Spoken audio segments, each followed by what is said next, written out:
What's up, everybody? Thank you for being with us. And man, reunited, and it feels so good. Geoff, Ulrich, Adam Kaufman, the two of us hanging out with you for the next half hour. Little Jock Market NBA discussion. Moose, good to see you, pal.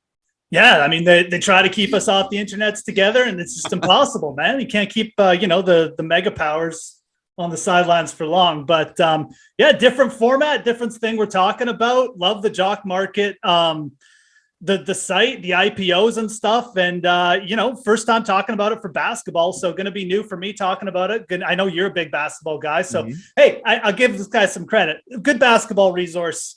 You don't follow Adam Kaufman on Twitter, you should, and he'll have good insights just along with me. Not as good as appreciate that. I know it's listen. We'll just switch halfway through to hockey. It'll be my specialty, your specialty. We'll just bounce around. It'll be great. I don't know if that would make the sponsors happy, but we could do it just to make ourselves happy. But it is a 10-game slate in the NBA, and you highlighted obviously being a big fan of how things work with Jock Market. I did this last week with Eric. I'd like to do it again with you because I think some people are so used to just tuning in for whatever great Awesemo programming comes their way. It's whatever. Let's just get into it. Tell me where to spend my money. Tell me how to make my bets for tonight. Jock Market obviously works a little bit differently, actually much differently than say daily fantasy. So what do the people need to know who may be new to this format?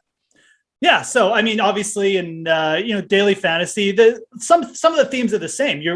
What really sets Jock Market apart is that, you're really just looking for the best value every night. You're not necessarily, you don't need to pay up for the best players. What you're looking for is to try and make the most money on your investment. So it's just like a stock market. I mean, if you buy the most expensive, fancy looking stock, but it goes up 1%, that's not great compared to a guy who maybe bought the 75th best stock and it went up 100%, right? So you're looking for the best return on your value. And how you do that on Jock Market is there's IPOs, you bid on them pregame. And again, you're trying to buy stock in the players who you think is going to get you the best return on the night. So how do we calculate return? Well, it's in terms of fantasy points. You buy a certain number of shares of a player. You can buy as many as one. You can buy as many as you want. And you put in your bid price.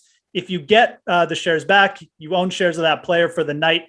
You can buy and sell them in game as well. But assuming you hold them for the end of the night, the payouts are all based on what they did compared to their compatriots. So again, it's really just a stock market approach, and most people are at least a little bit familiar with that. So we're not necessarily just looking for the guy who's, we want lots of fantasy points, but we're not necessarily looking for the guy who is the top player out there projected.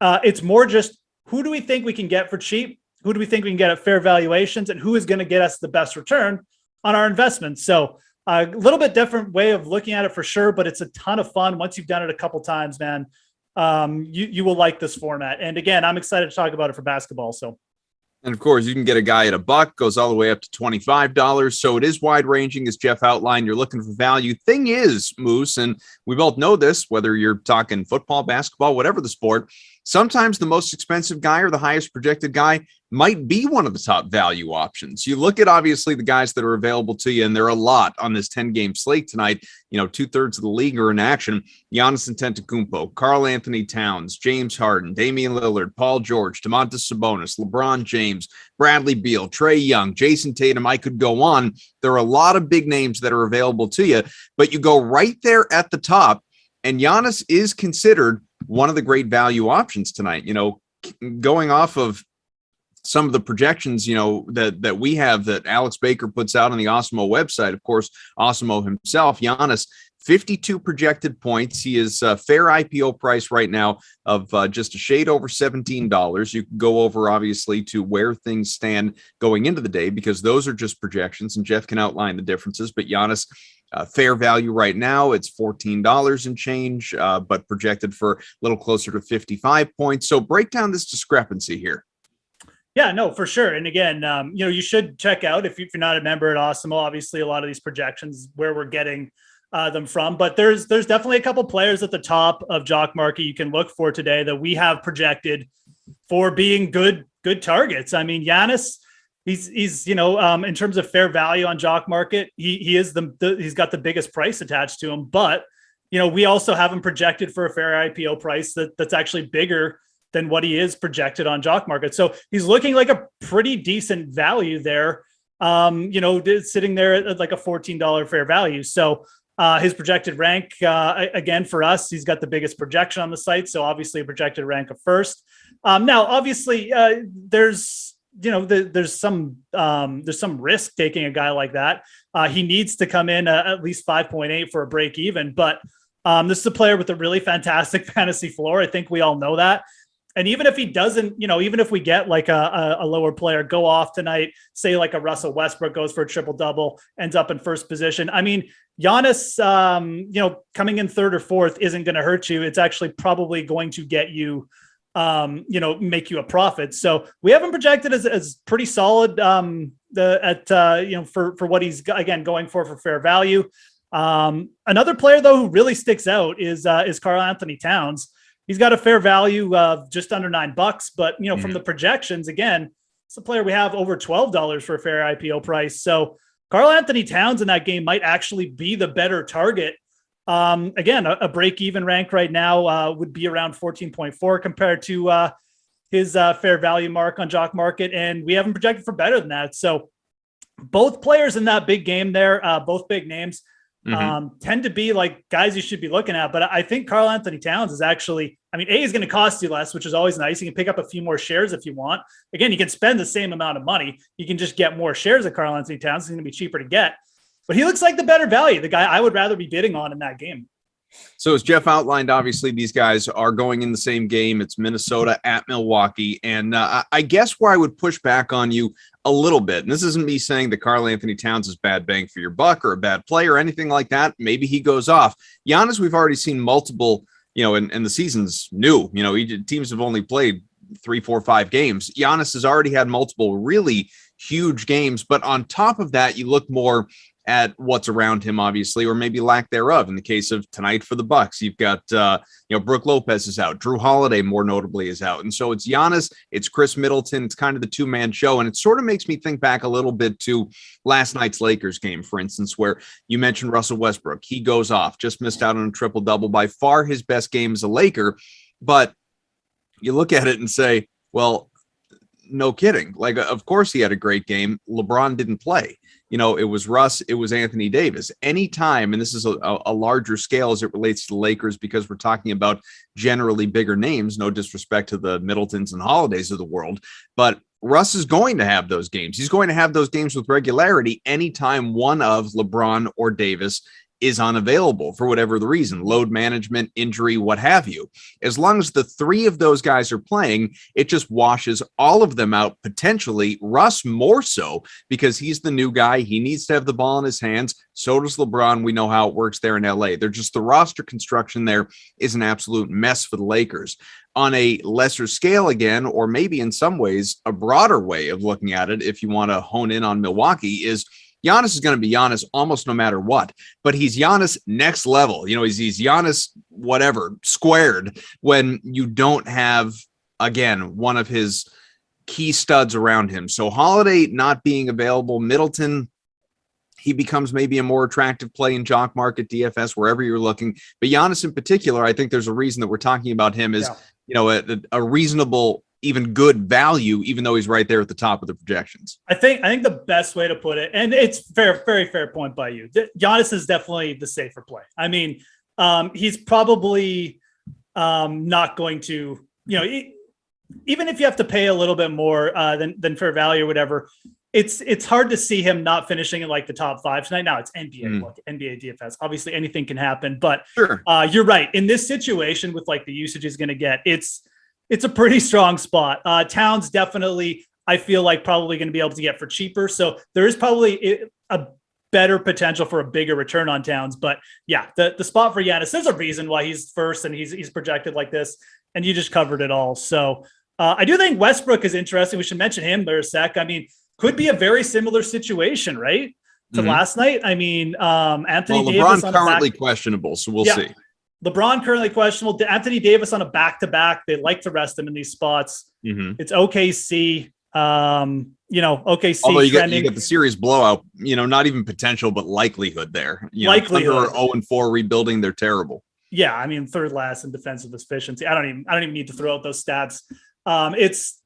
If it's Westbrook again and those guys are out, I mean, he's going to have a very good shot at a triple double, do whatever. Mm-hmm. He's just going to do his Westbrook thing. So again, he's not projected as strongly, but that is also because LeBron James hasn't been ruled out yet. I would imagine you'd see Westbrook pump up in those projections on Awesemo once that news comes down, if that news breaks the way we think. But another player to keep an eye on, because maybe people are late breaking to the news. Maybe Westbrook is a guy you target in game. Maybe he starts slow. You try and get some cheap shares. That's the beauty of Jock Market too. We can talk about these guys. You don't necessarily have to bid on them all pregame. You can just watch them. You can see how Westbrook starts and go from there. Maybe the Lakers game ends up being close, and then you try and pick up some shares, because then Westbrook will be usage all game long. So. What about, and with Westbrook, and me, I like these stories. It's not like it's his first game back or anything like that, but it's in OKC. He's been gone for a couple of years. Is there any sort of revenge narrative? Is there, especially like LeBron certainly buys into that stuff. Davis seems like the kind of guy too. I mean, is there a little bit more feeding Westbrook the ball there in his homecoming at, a team that he was with so long? While you're talking, I'm going to look back and see how many times he's been back there since, obviously being with the Wizards and the Rockets. Yeah, it does feel like he was on OKC like last decade, which actually might be true.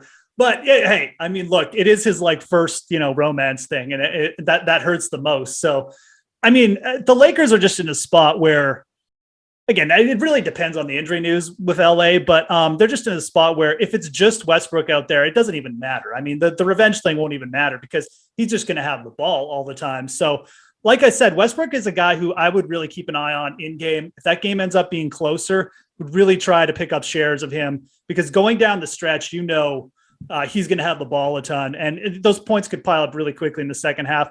Also mentioned Kent Bazemore as a potential value there. Again, this is a completely different play, but we can pick up cheap shares of a guy like that. Bazemore, pretty good usage. The last game without the big studs in the lineup for the Lakers. And again, you don't have to go crazy, because Westbrook is going to be handling the ball up, but he would kind of be the second option. And I looking at cheap players like this, expecting Kent Bazemore probably to be in like the top 5 guys at the end, but you don't need him to be either. His fair market projection, his fair market value, his projected points to break even, it's not very big. So that's another guy I would really consider picking up some cheap shares of if you're looking to like double down in this game if those guys get ruled out. So Westbrook has had, just for people's peace of mind, 5 regular season games in his career against OKC in the last couple of years since leaving. Triple doubles in 3 of those, missed a 4th by 1 assist, and in a couple of trips there in OKC, he's gone for 30 plus points 2 or 3 times. So again, roster's built differently that he was with prior to this with the Lakers. He also had a postseason series against the Thunder with the Rockets a couple years ago, which they won. They took 2 out of 3 in that one. He played, I don't know, not to Russ standards in that series, but nevertheless, just something to think about for people who like to buy into the revenge narratives and all that type of stuff. Any other studs? And if anyone has any questions, by the way, throw them out. YouTube, Twitter, wherever you're finding us, we'll keep an eye on them, and happy to help you out. Any other studs that stand out to you before we get more toward the mid-tier and value guys? Yeah, I mean, I think Damian Lillard is going to be kind of a polarizing guy tonight. He started poorly. I think he didn't make a 3 in his last game for like the first time in like a decade or something like that. Regardless, I mean, he's not playing well, but I mean, look, we're like 4 games into the season. He's got Memphis tonight, kind of just bottom barrel in terms of defensive efficiency. In terms of the projections, I mean, he's kind of just compared to like what his fair market is on Jock Market. I mean, he's kind of just like middle of the pack. But actually, I shouldn't even say that. He is projected a little bit stronger than his fair IPO price on Jock Market. So again, a player who is getting a little bit of a bump here. And I like these situations buying low. I mean, Damian Lillard is a player we know can put up 60 points. I think he's going to be motivated going up against a guy like John Morant. A young player who Morant. Yeah, and Morant is probably going to be the guy who people go after because of that recency bias thing here. But I like Lillard in this spot. I really do. Again, if you're not looking to pay up for Giannis or you just want another stud to invest in, I mean, I think Lillard is fine. I mean, maybe he's a guy you grab a couple shares of, but he really does feel like a little bit more of a boom or bust, like a stock who could legitimately win the night, I think. So I like that. I like that play quite a bit. And again, maybe not as popular. Maybe you don't have to bid as much as Towns and Antetokounmpo. So I think Damian Lillard, again, polarizing enough that you hopefully should be able to get for pretty good price on Jock Market tonight, I think. Folks, we want to tell you, of course, our Awesemo Plus NBA Weekly Pass, the Weekly Express here. It is only $4.95. That's it, $4.95 a week. Best way to introduce yourself to Awesemo Plus NBA. We talk, obviously, about all the tools, all the information available to you. A lot of the stuff that Geoff has been reciting here is available right there with that Awesemo Plus Platinum subscription. It's included access NFL DFS player and ownership ratings as well. So not just NBA, you can get into a little bit of NFL, lineup builder, big board value plays, everything that we have to offer for showdown, single game format, all there. A little bit of a budget now the time. That's okay. Try it out. Awesemo Plus NBA Express. Head over to Awesemo Plus, the join page, pick up your pass. It's only $4.95. I guarantee you, I mean, Geoff and I, we talk about this stuff all the time. I can't sit here and promise you're going to win $1 million or hundreds of thousands of dollars, but a $5 weekly investment, I promise you will exceed that by using a lot of these tools. So make sure you do it. Fantasy Cruncher, lineup builder, all that good stuff. Start winning. Join Awesemo Plus today. We encourage that you do so. Moose, some of the mid-tier guys, and you can reference whichever one you like, obviously, but some that jump out at me, and pricing is substantially less their fair IPO price compared to some of the bigger names that we were talking about. You could look at Fred VanVleet, Jonas Valanciunas. You can go to Bam Adebayo, Shai Gilgeous-Alexander. Obviously, we were talking about the Thunder before. Gordon Hayward is another one coming off a dud against his former Celtics team the first time he faced them. So these are some of the guys that are just kind of middle of the pack. Again, we'll get to more value guys, cheap guys a little bit later on. Robert Williams, you could include him as well. I'd be a little hesitant only because right now Al Horford is probable to return to the lineup for the Celtics tonight, which obviously diminishes Williams' value. He had a monster game the other night, though. So some of these guys, is there one in particular you like, or maybe a different guy?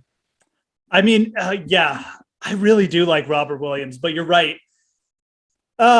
It's such a good matchup against Washington, right? Like you look at what Washington's done, they just don't defend centers well. But the Horford news, it's a little bit of cold water. I would even still say if Horford's back. I mean, how much do you think they're going to play Horford if he plays? I mean, is he just going to step right in? You're the Celtics insider. Give me some info. Right. I mean, let me look at his minutes, the couple of games that he has played so far. But I don't think you play him to barely play him. You know what I mean?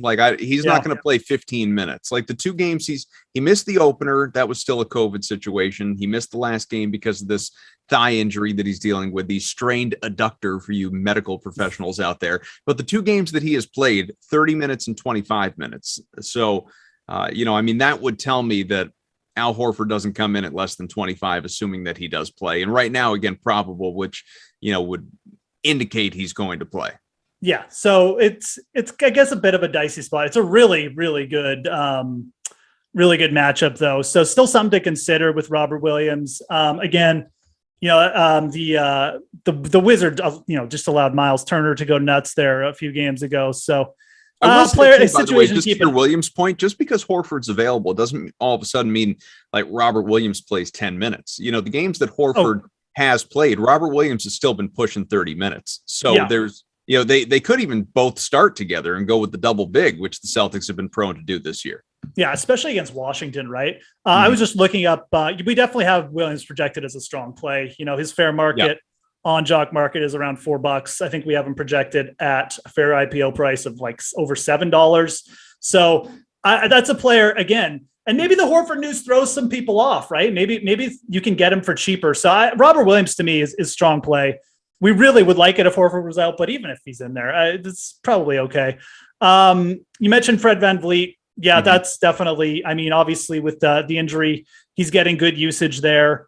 I feel like he'll be popular again. He's got a pretty big fair value up there of 7.5 on Jock Market, but a player who still projects pretty strongly for us as well. So that's one situation I almost might avoid just because you feel like you might get bid up, and maybe Fred VanVleet is more of like another good in-game target there. If that Toronto game stays close, he'll probably have a lot of usage down the stretch. So always things you can think about with Jock Market. You don't always have to get on a player in an IPO. You can keep an eye on them if you're watching NBA all night. VanVleet might fall in that category for me. He's projected for about, like standard in terms of what we have him projected for versus his Jock Market fair value. So another player to keep an eye on there. And then, we could, we could keep talking about this mid-range, but Williams is really the guy who kind of stuck out for me. You mentioned Alexander. Again, kind of another player who I don't think is going to like go under the radar for anyone this week or tonight, I should say, but definitely a player who should get a ton of usage as well. So those are kind of like the three guys who really stuck out for me in the mid-range, with Williams, I think probably being the best opportunity because again, you could get either a lower IPO price with players being scared off because of Horford, or he could just have a big game, right? Regardless of price. So lots of opportunity there. I'm not sure if there's anyone else you want to talk about in that range. Well, some other good ones in that range, I think, and I don't know if any of them jump out at you, but just some ones that caught my eye. Jaren Jackson Jr., Mason Plumlee, Mo Bamba, if you're a believer, folks. Right. OG Anunoby is another one. Clint Capella, you could look at. Cole Anthony, DeAndre Ayton is another one as well. I think a lot of these guys, again, staying sort of in that mid-tier range where you're looking at, anywhere between like the high $5 range to the low to mid $7 range. These are some of the guys that at least jump out at me. Yeah, Ayton is actually interesting. He's got a pretty strong rating in the projections here. And if we're looking at his Jock Market fair value, it's actually not that big. And again, good matchup against Sacramento. So I think Ayton actually does project pretty well. That's a good call. A player, again, who, in a good matchup, probably not going to like be a blowout or anything. So yeah, we have him projected pretty strongly compared to what he is over in Jock Market. So I like that call on Ayton for sure. Capella, again, really strong, like points per minute guy, has been most of his career. So I don't think you're going wrong there either. And again, like on Jock Market too, these guys who can rack up the points in the multiple categories so quickly tend to be just really good sort of investments over the long term because they're not point dependent. They're not going to bomb necessarily most nights. Like even if Ayton or a guy like Capella necessarily doesn't come through with the huge point game, doesn't necessarily mean that they're going to, end up with like a completely low or terrible night. Actually, we do have Capella rated as a bit better than Ayton. So Capella, again, a really strong point per minute guy, but Ayton definitely has some upside in that matchup with Sacramento. I can't say I hate that either. If you're looking at that, we talked about Milwaukee too, so maybe I should touch on this, but there's other players like Grayson Allen, I think is actually a pretty good low buy investment as well. He's going to get, good quality minutes, averaging almost 25 fantasy points per game. Yeah, he's doing well, off to a good start. Yeah, so I think that's another like sort of lower price guy. And again, pretty sure we have him projected pretty well too. Yeah, we do, but he's not going to cost you much to get up there, right? So that's another player just in terms of like the games and like the injury situations we're monitoring that I would kind of keep an eye on. To that point, some injury, just stuff to keep an eye on, obviously, across some of these games.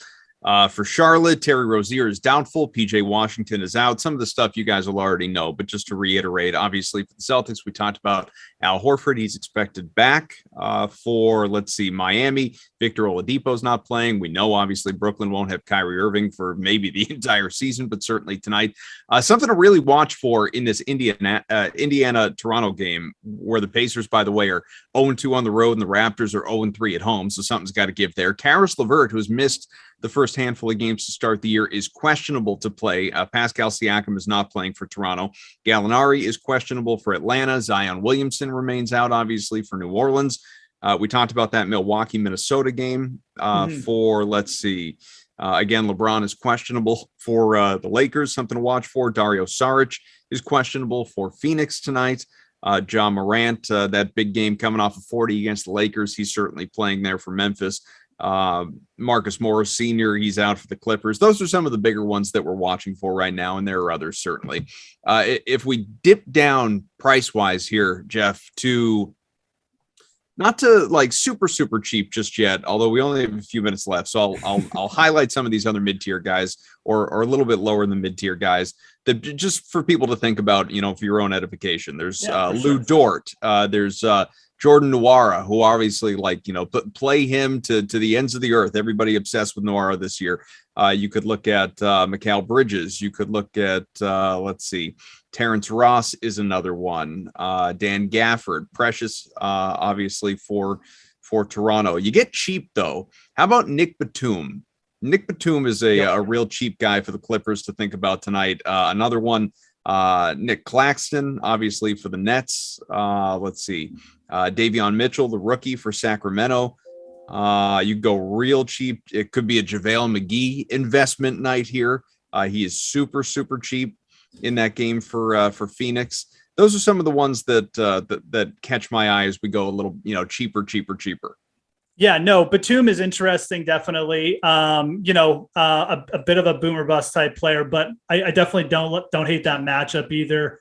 Lots of guys out there for the Clippers, obviously, as well. So I think that's actually like a really good buy low spot.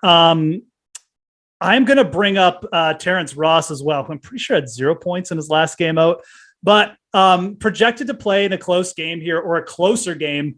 I believe it's Charlotte, right? I want to get that correct. Let's see. Already forgotten who they're playing. Charlotte. So should be, projected to be like a slightly closer game. They should be able to keep it close. But Terence Ross, the guy who, again, I mean, like from a fantasy production standpoint, Ross is averaging like almost he's up there in like points per dollar and like not a bad investment in a game like this. I think, he's very boomer bust, but he's not going to cost you much in the IPOs either. So Batum and Ross, kind of two guys I definitely don't hate at all. Batum probably with the better opportunity tonight. But again, if Orlando keeps that game close, I think it's a pretty good spot for Ross against Charlotte. So again, I'll end the show there, I guess. We don't have much time, but a couple of cheap guys to take a look at there. Again, if you want to sprinkle a couple low guys or in with your studs, but I think the theme of the night for me, again, who are you going to pay up? Who do you want to bid on? I think it's a good night to take a shot with Damian Lillard. I'd probably rather, if I was deciding between Giannis and Karl Anthony Towns, I would probably rather try and get a little bit of a lower bid on Karl Anthony Towns. Again, both guys projected really strongly. So you could even go in both if you want, but should be an interesting matchup between studs there. And then the Robert Williams play I really like, although again, going to want to watch the Al Horford news. A lot of stuff coming your way in the Awesemo YouTube channel here, beginning momentarily. Seconds NHL strategy show. You will have Cliffy and Harris with you for that one from 2 to 3 Eastern time. A little bit later on, NBA Deeper Dive, 4:45. The NBA Live Before Lock at 6 o'clock Eastern. And you'll even have PGA Live Before Lock to get you going for what we got going on in Bermuda starting tomorrow morning. So thank you to everybody for being here with us. Thanks for Tyler for keeping us in check and educated, obviously. And Moose, just great to be back with you, my man. Let's do it again. Yeah. See you next week, pal. All right, everybody. Good luck tonight. Have fun.